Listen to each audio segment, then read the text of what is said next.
Dear students, welcome and thank you for tuning in. We are continuing our discussion in the protein interaction with biomaterials. In this video, we are going to continue our discussion about phospholipids that construct cellular membrane. Cells in general, they can be complex and they have specialized membranes that are made of the phospholipids, the bilayer phospholipid, which is a semi-permeable membrane that we discussed before in the previous lectures. In a quick review, phospholipids are those molecules that they have hydrophilic heads and hydrophobic tails, and they self-assemble to reduce their internal energy or the thermodynamics energy, and they create the lipid bilayer that is a membrane.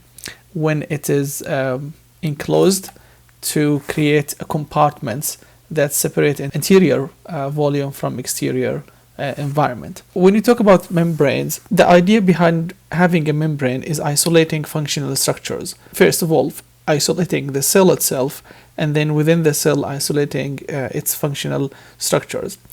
We need to talk at this moment about two types of cells.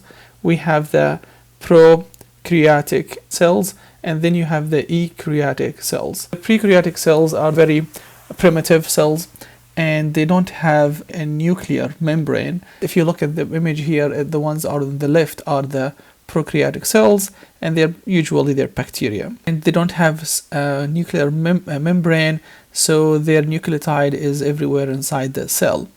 And also they don't have compartments or functional structures. In the eukaryotic cell type, you can see the nucleus, and the nucleus here, this is the image, and this is a schematic of the real image of a cell. So you can see the nuclear membrane, you have also the plasma membrane, and you have also the membranes inside, those that represent the rough endoplasmic reticulum, which if the cell is going to secrete proteins, the proteins will be encapsulated here, and which we call them secretory vessels, and the protein will move from one place to another place and then get secreted outside. Also, like you can see the lysosomes, where those are organelles where digestion happens. They have very low pH, it's acidic.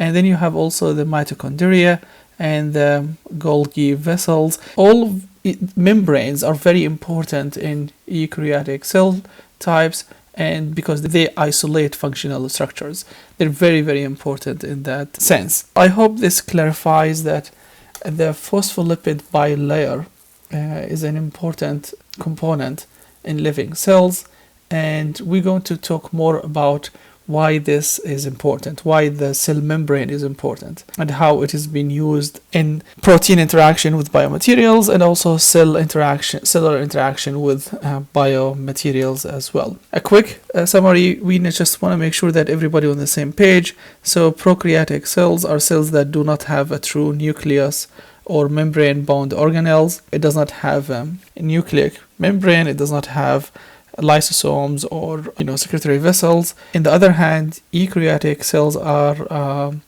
they consist of cells in which the genetic material, the DNA, is inside distinct membrane. Thank you for watching this video, and till the next video. Bye.